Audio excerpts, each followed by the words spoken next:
everybody, this is the Badger King 73 and welcome back to the Karak Kadrin Let's Play. So we are just picking up from where we left off last time. So last time I was able to move in and take out Karak, or actually that was the time before, wasn't it? So the time before we moved in and we took Karak, well, we didn't take it, we raised it. Then we pulled back and we fought a series of battles with the Red Eye the last episode, and we were able to fully destroy the Red Eye faction. So it was a nice, sweet little victory for us. Basically, our first, I guess, victory, total victory of the series. So, yeah, the the plan here is to, I'm just going to go ahead and deploy Iron Fist Army into Karak Kadrin. You know, just go ahead and settle it. So colonize that. And I think what I'm going to do, I've kind of had time to think about this, stuff like that. I'm going to go ahead and I'm going to upgrade the settlement chain, but I'm going to take his army, Iron Fist Army. I want to deploy him back in Karak Kadrin. And the reason why I want to do that is because I want to save money on recruitment costs. So, you know, if we do the global recruitment, it's going to cost a lot more. And to be honest with you, I don't really want to do that. You know, I really want to save my money on the units. You know, the units that we recruit. So that's the plan there. Let's go ahead and upgrade him. So I want to go for some of these right here. You know, I want to upgrade the overall army. So I was kind of taking a look through here, you know, after I ended the episode last time. I want to go for something to do with you know, increasing our main infantry. So I'm going to go for the Axe Lord, which gives us melee defense +4 for our miners, dwarf warriors, and longbeard units. I think that'd be a pretty good perk in terms of like having a good solid front line and things like that. But yeah. And then our technology, I was kind of thinking about, so I've not really done anything in terms of diplomacy or anything like improving relations, you know, things like that. But so I was also kind of thinking about going for Dwarven diplomats, which kind of, you know, gives us, I mean, it's a little bit on all over the place. Like we have, you know, +10 with the humans, high elves and lizardmen, you know, diplomatic relations. The one thing that I'm really kind of looking forward to is, you know, the +10 with the humans, because they do form like the biggest area to, you know, I guess that would be the west of our lands.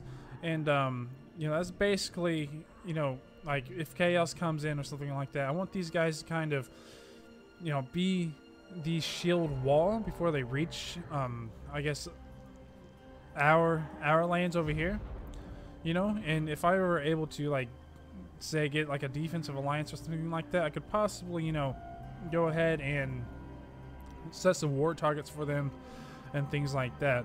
You know, whether or not that will work is, you know, I mean, it's up in the air, you know. I mean, anything could happen, but it's kind of an idea. So I'm going for the, you know, the diplomacy and things like that. We can go ahead and go for a commandment. So we have Masters of Steel and Stone, because that's -10 to our construction costs, -5 to recruitment cost. Growth +15. That's not too bad, to tell you the truth. And we got tax rate +5 and the untainted and public order. Let's go for the growth. Given that this is a new settlement that we have, it's pretty much starting from scratch. We really need to, you know, get our shit in order over here. So yeah, I think that's good for an end turn. It was a little bit fast, I understand. I'm sorry. I'm just trying to get everything in one go, I guess. But yeah, let's go ahead and end thy turn.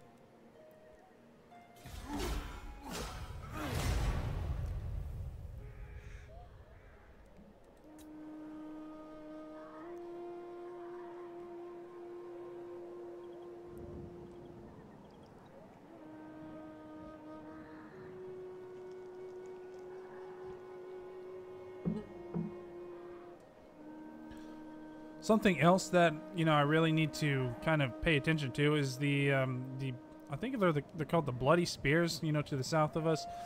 these guys right here, they're pretty hostile towards us. They are at war with the dwarves, though, so I'm kind of hoping the dwarves keep them occupied and things like that. We do border them over here.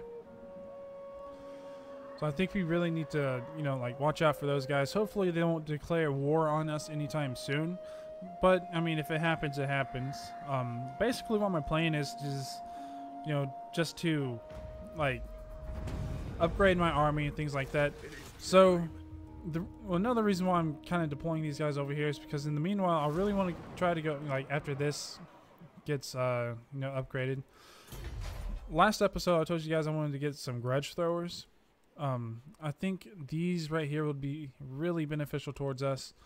They are anti-infantry and armor piercing. So, you know, against the greenskins, they got some pretty decent infantry, you know, like the orc biggins and things like that. I think that would be nice having the grudge throwers against those guys. So it's all part of the plan.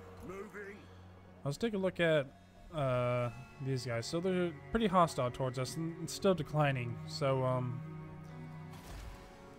but the dwarves are, I mean, they're pretty powerful. I think they're a rank 20 something. I'm not entirely sure. Yeah, they're in rank 25. So hopefully they should be able to fend these guys off rather well. There is a little bit of an area where these are they called the Bloody Spears, first of all? Yeah, the Bloody Spears. I mean, we're not at war with them or anything like that, but I'm still a little bit worried, you know, if they do decide to declare war on us, they could possibly come up through these pathways through here and, like, attack Ganashok Slayer or something like that. But they're pretty weak as well, honestly. They, where they're at?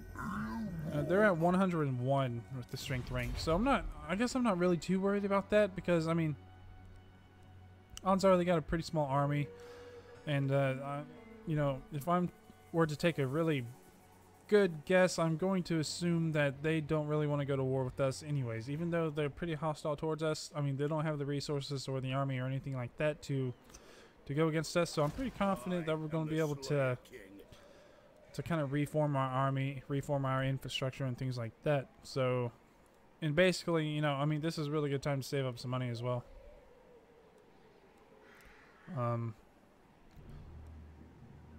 So I would imagine that as soon as we take him out of this province, our public order is going to drop. So, see, could we go for any trade? We could possibly with Kislev, and we're still not going to be able to, which kind of sucks. They're the only ones we can trade with, and they're not open to trade. It might be because they don't have the capacity to. You know, I'm not entirely sure.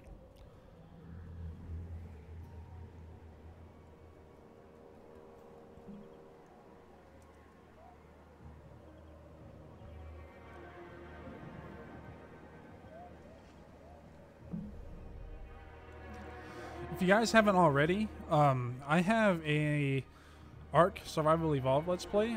If you guys are into survival or anything like that, you know, go ahead and check that out. I'm basically, what's going on with that is I'm gonna have the Ark Survival Evolved Let's Play. I'm going to be playing that pretty much until Three Kingdoms comes out.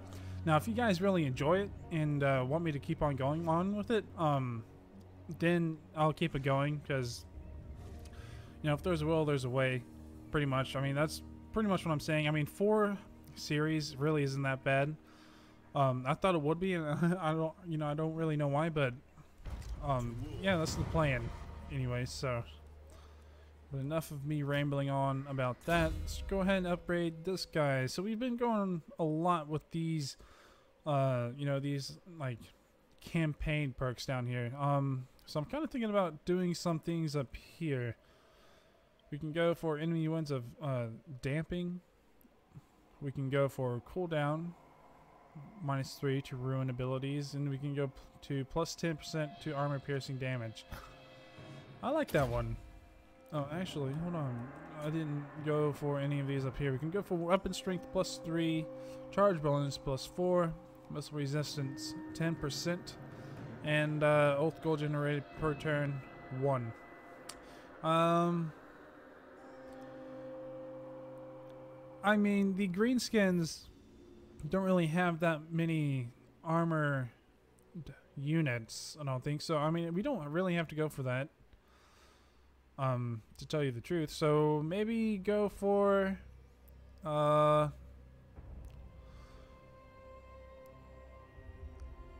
mean, shit, let's go for this one. I mean, +3 when fighting against greenskin tribes. I mean, it's good enough, I suppose. Alright, let's go ahead and take them out of forced march, and let's go ahead and deploy him right there. Just right there on the border.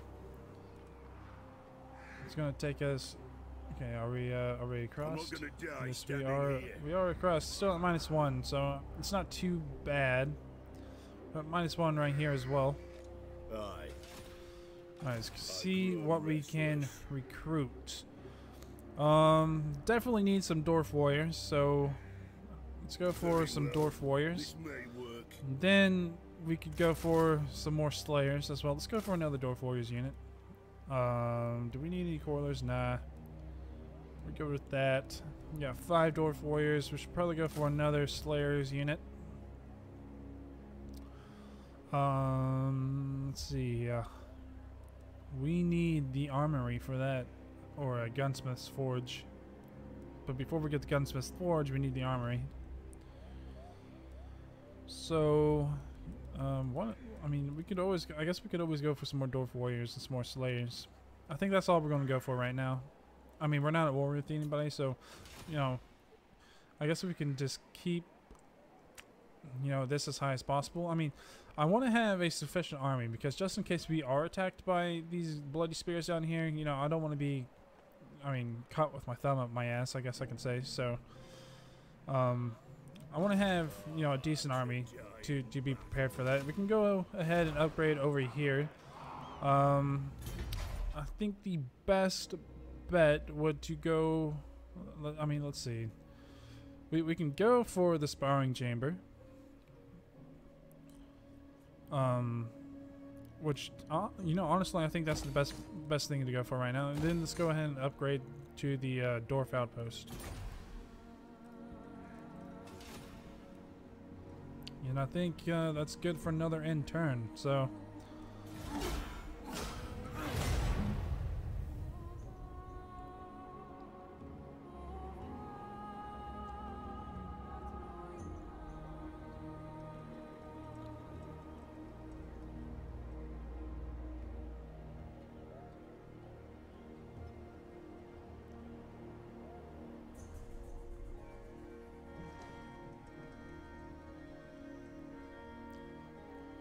I guess another faction we should probably, I guess, kind of keep an eye on are these vampire counts over here. The Templehofs have been destroyed. Nice.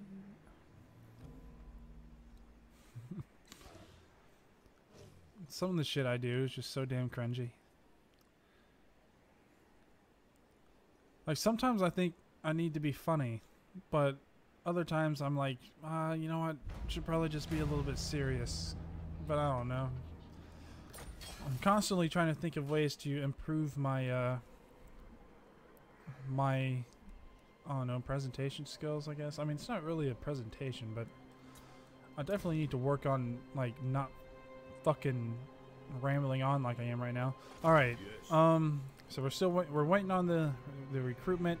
We're still waiting on the dwarf outpost here, and then we'll be able to get this. After we get this upgraded, we should probably go for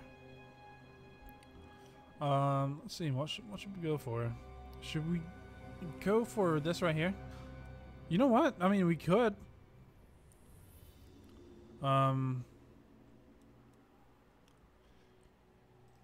See, how many more turns do we have? I mean, we only have one more turn, right? I mean, we don't have to. We'll just go ahead and get the siege workshop here. I mean, we could go for the siege workshop in Karak Ungor as well, but I'm kind of thinking about, you know, what if we went for something else? Like, what if we went for some gold mining pits, you know, to help improve our economy? I mean, I'd rather go for something to improve our economy. so that we could possibly raise another army. Because that's another big thing is, I mean, we have 2 full provinces now, and I mean, typically, ideally, I want to keep it, 1 army per province. So, I mean, that's that's what I'm thinking. Maybe go for the whatever it was called, the gold mining pit. Let's take a look at these vampire guys down there, though. So they're very unfriendly and they're still deteriorating. What do they condemn? You guys are at war with the vampire counts. You guys... So aversion, treaties with the dwarves. We're in a great power, somehow. Treaties with Ostermark and past treaties with Sahuf Bar.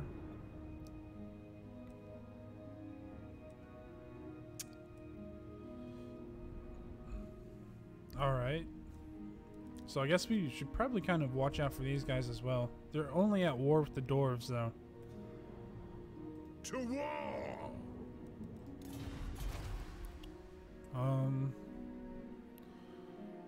These guys are still deteriorating. So the dwarves kind of have their, they kind of have their hands full, to tell you the truth. I mean, they're at war with the vampire counts, and then they're at war with the bloody spears as well. I mean, I guess the bloody spears don't pose too much of a threat towards them. I mean, the reason why I'm so interested in this is because I'm worried about these guys. I don't want these guys to declare war on me, because I want them to be kind of engaged with the doors over here, while I kind of upgrade my shit. So we have some technology. We can go for some more diplomatic relations. I think that's good for now, to tell you the truth. We can go for income from tool makers. I mean, that's a pretty good one. I mean, to tell you the truth, I really want to focus more on my economy. I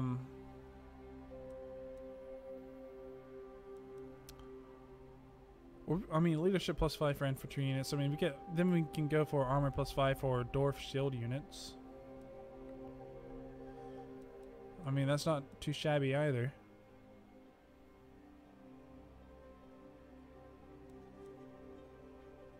Let's go for the income from tool makers. All right, that should be good for another intern. So here we go.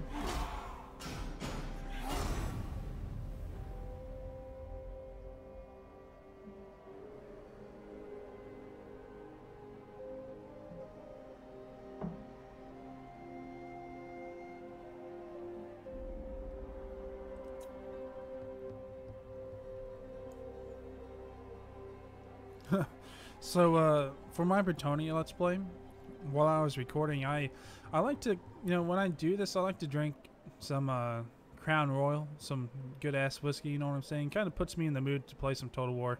Like I mean, I've always done it anyways, but last time I drank just a little bit too much. Towards the end of the episode, I was I was feeling it pretty good, but I'm more of a whiskey guy, to tell you the truth. I mean, I like beer, don't get me wrong, but some straight whiskey, I mean, it's pretty damn good. Alright, so we can go ahead and get our... let's go for the Siege Workshop. That's what I was wanting to go for. And then we can also upgrade this if we wanted to. And we could get some Longbeards. Oh... Yeah, you know what? Let's go for that. We can put some Longbeards in our army. Okay, so we're waiting on these guys right here.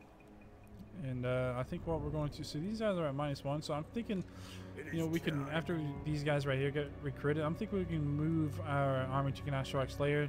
Kind of help with the replenishment and stuff like that. So... There, that ought to help it. But, yeah, let's check out our diplomacy some more. Just want to check out trade.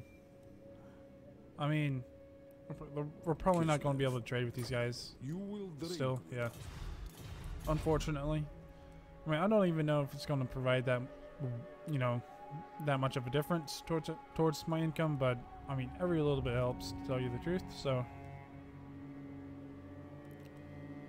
Alright, let's go for another intern.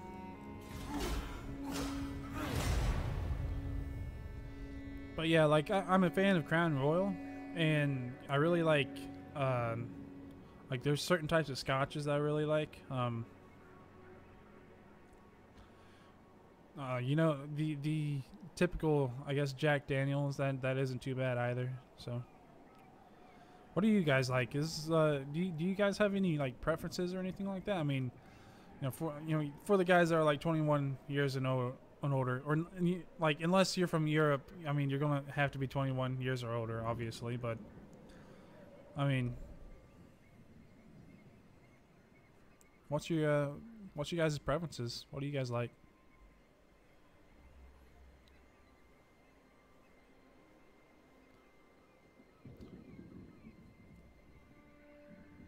You know, actually, I really like Coronas though.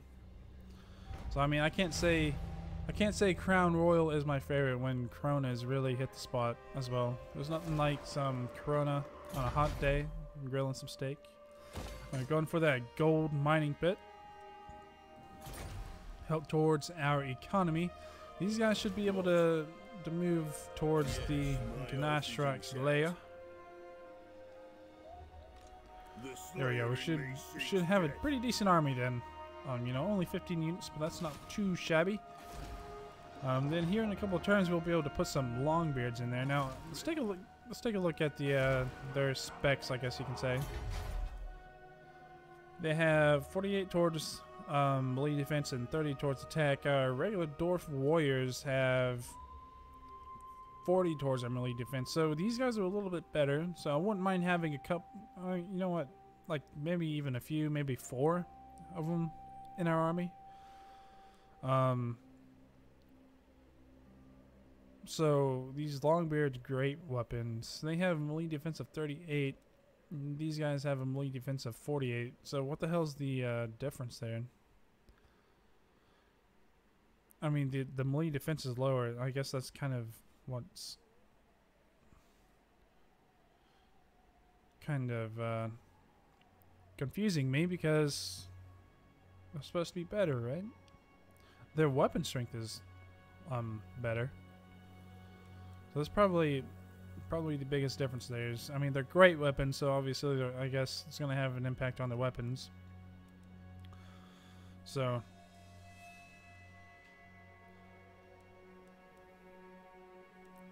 alright, so we should, I think we're going to get 2 grudge throwers. I think it'd be better than just having 1. Then after we get the 2 grudge throwers, we'll fill the rest of the army in with the Longbeards. So, all right, kind of just blowing through these turns, but it's part of it, I guess. We've encountered the Talabecklans, is that how you would say it? Talabecklans? Talabuckland.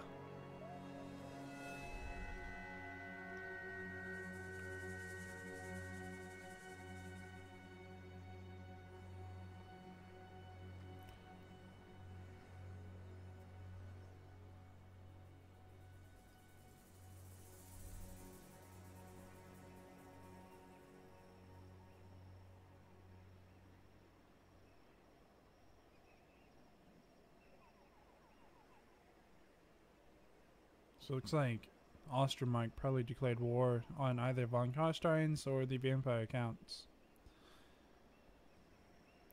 That's probably a mistake. But shit, who am I to judge?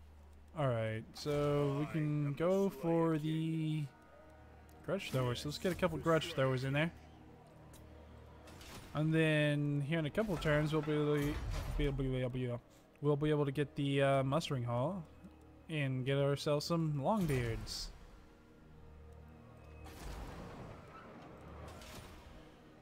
And then we should be able to have a full army. So, if we are able to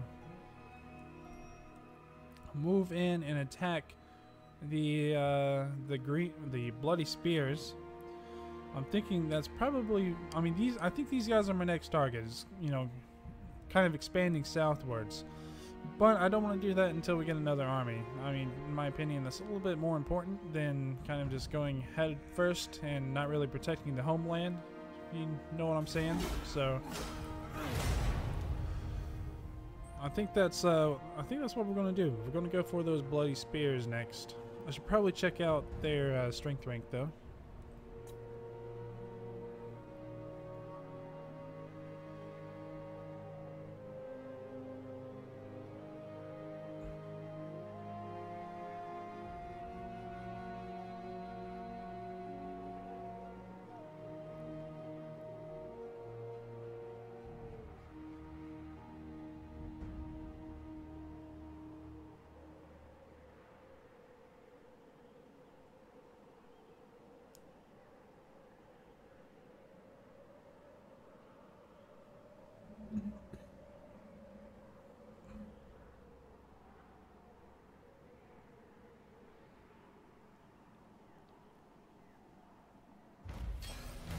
Alrighty, so we got the technology research. So let's go ahead and do that. The disappeared. So we got negative growth. Just my luck. Alright, let's go ahead to the technology. Do we want to go for... I'm kind of thinking about maybe going for this now. Let's go for this. Income from tool makers plus 10%. Because like I said, I want to be able to fund a second army.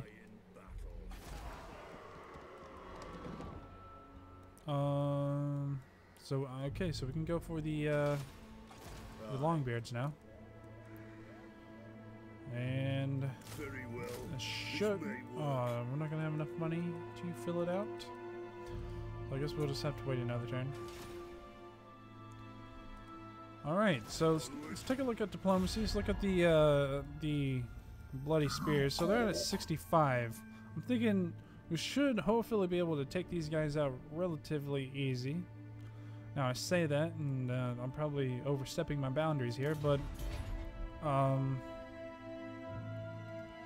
thinking that's the plan. Now, how many settlements do they have? I should have took a look at that first. Yeah, 4 settlements. We can only see 2. Oh no, no. We can see all 4. So I guess we would have to kind of wrap around the doors right here. So, but the thing is, you know, I don't really want to become too overextended. So maybe go for Mount Gunbad, or Gunbad, however the hell you pronounce that. I always try to make things sound more pronunciated than... Is that even a word? Pronunciated? Well, you know what is the Badger King's word? Pronunciated. I don't know. I'm trying to make it sound cooler. So Mount Gunbad. It's probably just Gunbad, but hell, man. But yeah. I want to go... Let's go for Mount Gunbad first, okay? I mean, it's kind of closer, and it's also the, I mean, it's probably going to be the toughest one. I mean, it's the main settlement chain. Got 17 units in there. They might have an armored garrison in there as well.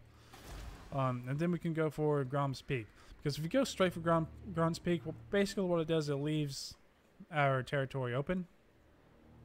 You know, for any army garrison here to move on through and attack our territories. And I don't really want that.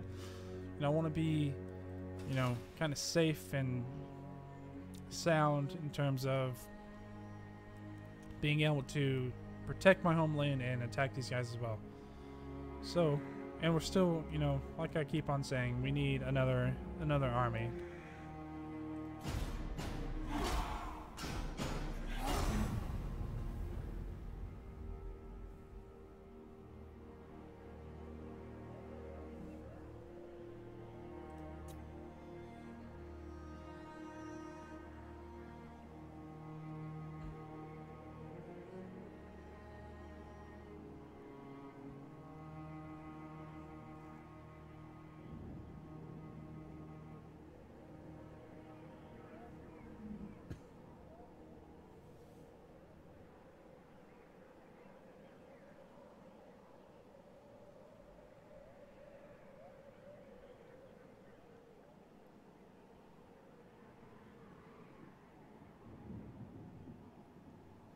So next turn I should be able to get another Longbeard unit.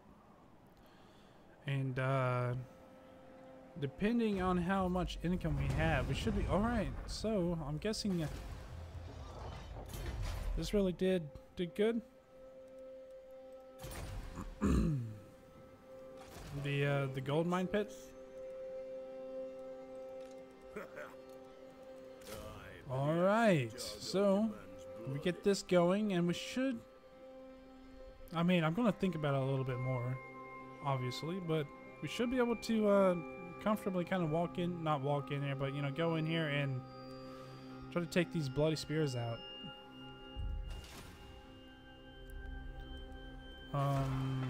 So these guys are at -4. That's another thing we're really gonna have to pay attention to is our public orders. So these guys are at +5. I'm guessing it's because of the military presence. I'm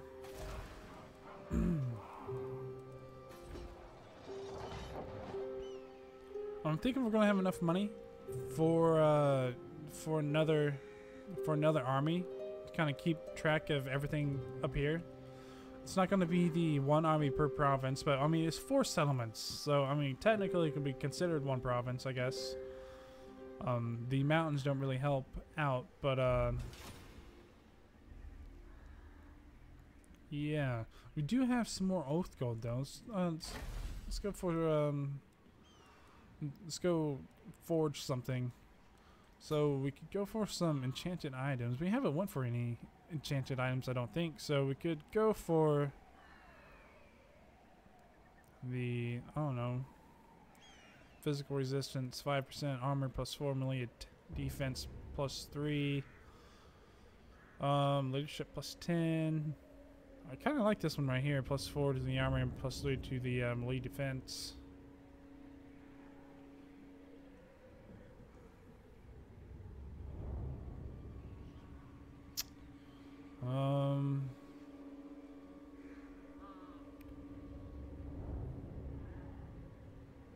Well, you know, I mean, physical resistance isn't too, I mean, all of these aren't really too shabby, to tell you the truth. I mean, I can kind of just pick any one that I want and still be happy with it. So, let's go for the Slayer's Belt.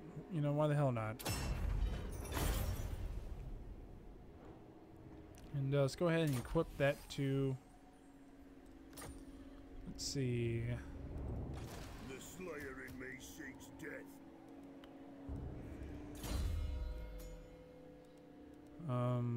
There we go. Boom, the Slayer's Belt. Alright, I guess that's good for another end turn.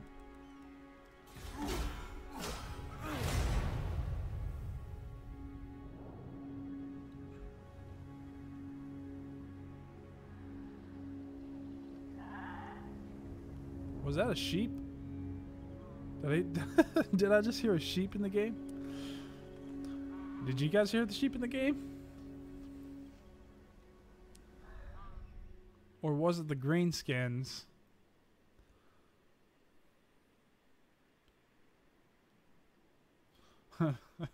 What do the greenskins and terrorists have in common?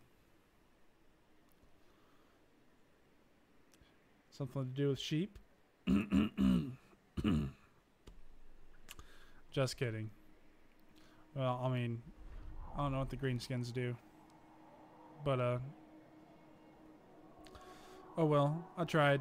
The joke was there. I didn't deliver as well as I should, I guess.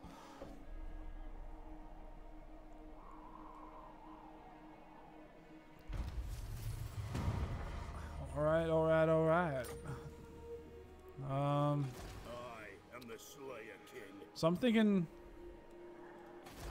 let's recruit a lord here in Karak Kadrin. I mean, I guess we could. Nah. I mean, I was gonna think. You know, I was thinking about maybe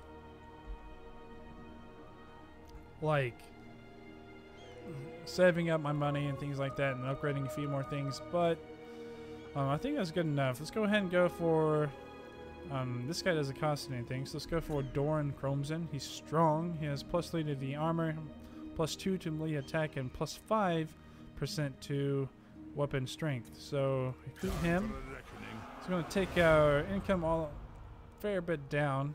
Reduces our public order, or I mean, you know what I mean. Like it reduces the, or increases, reduces the rate to which it was decreasing. If that makes any sort of sense at all. So it should be good. I mean, we could go for some miners maybe. I mean, to tell you the truth, it doesn't really need to be anything too grand. If we go to Karak Kadrin, our garrison is still at 11. I mean, it's not that good, if I'm going to be honest with you guys.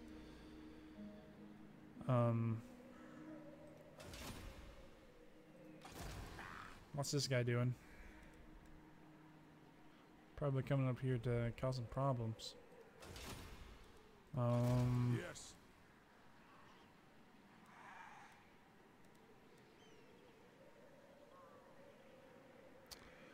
I mean, I think the Lord there is good. Still kind of want to save my money up. Maybe in the next few turns go for some more income. I mean, that's what we're working on with our toll masters over here. You know, increasing the income. But we're gonna have to get some more trade stuff. So, or what are they called again? The gold mine. So I'm thinking we need to save up our money and go for the gold mine next turn. It gives us 900 towards income, so that should be fairly decent. And we'll be able to reach it, you know, next turn. So hopefully all will be good.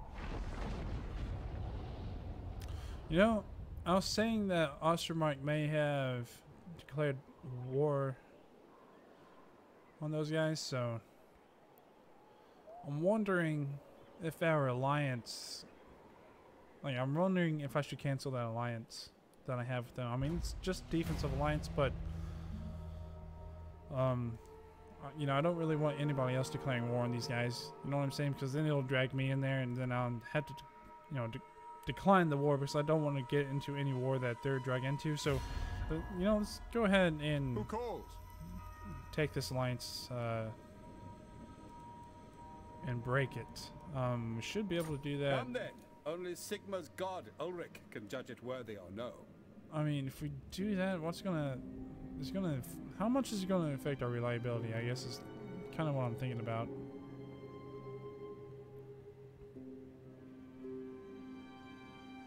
Alright, so there is a diplomatic relations penalty for doing so.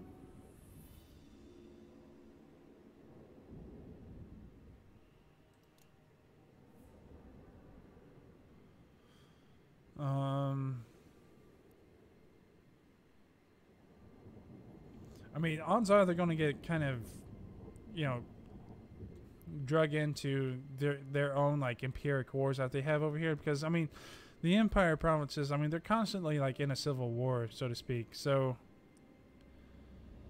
I think it's really in our best interest if we go ahead and, like, cancel our defensive alliance. It's going to have an impact on our reliability, but I think that's a risk we should be able to take. You have ended a treaty with this faction, so it doesn't look like it's too shabby over here. I mean, we're still very high with our reliability. I think that's, you know, pretty much what it affects, but they're neutral with us now, though. So, all right, so we can go ahead and upgrade to the gold mine, and yeah, I'm thinking. So this guy's over here. He's gonna cause some problems. Looks like. So he's at a level 1. We should be able to get rid of him. Do we have enough money? Nah, damn it. Next turn. Next turn. Alright. Let's go for one more end turn. Then I think we're going to call it a series. Or call it an episode. Just kind of want to see what happens. Kind of want to go over my plan with you guys before I call it quits, so to speak. So, I mean, you guys pretty much already know it. I mean, I told you guys already, but just to you know, revise on what I had going on.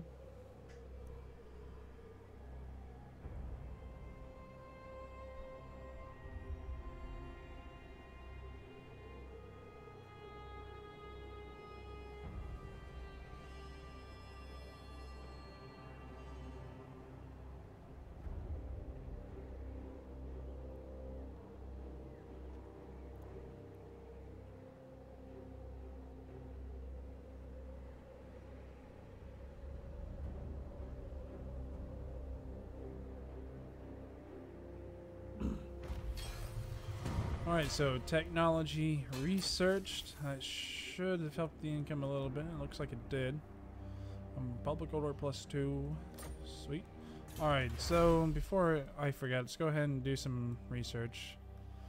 Let's go for Masters of Steel and Stone Commandment. So as dwarf guilds wield such power, it makes sense that the clans keep an eye on them, ensuring compliance and honesty. Alright. We can go for growth +10. I'm not really opposed to going for that. Or we could go for leadership +5 for the infantry. Let's go for that. Let's go for something to kind of increase the army. Excuse me. Alright. So pretty much this is what my plan is. I want to go to war with the Bloody Spears, but first I want to be able to get pretty sufficient economy so I can raise another army, because I really don't want to leave these provinces undefended. I mean, we have garrisons, but I mean, to be fair, the garrisons really aren't that good, so we're going to raise another army, okay, improve our economy a little bit, but we're going to go for the Mount Gunbad first, okay? The reason why I want to go for Mount Gunbad is because it's their main settlement chain. They're going to take a really big hit, you know, if I go for Mount Gunbad first, and then we can go for Grom Peak. Now, this isn't good. I just now seen this. We have the not Von Karstein's. The Vampire Counts have actually taken Zahufbar and Oakenhammer. I guess that's how it's pronounced. I mean, it looks like it's pronounced how it's, you know, written out there. But yeah, I mean that's not too that's not good. Because then it kind of puts us in direct contact with the vampire accounts over there. But I think we should be fine. I'm a little bit surprised they occupied this, to tell you the truth. But yeah, that's the plan. You know, take Mount Gunbad out first. You know, creates kind of a big hit for those guys. They'll probably lose recruitment, replenishment, and things like that. Then we can go for Grom Peak. All right, so yeah, that's the plan, guys, and that's it for an episode. So if you guys have any tactics, suggestions, or strategies, go ahead and leave those down in the comments. If you guys really liked the content, go ahead and leave a like and subscribe if you want to. If you didn't like the content, then by all means, go ahead and leave a dislike. And if you want to leave any constructive criticism, go ahead and leave some constructive criticism. You know, I'm up for it. As a matter of fact, I appreciate if you guys kind of tell me what I need to do and things like that. So, yeah, without further ado, adios.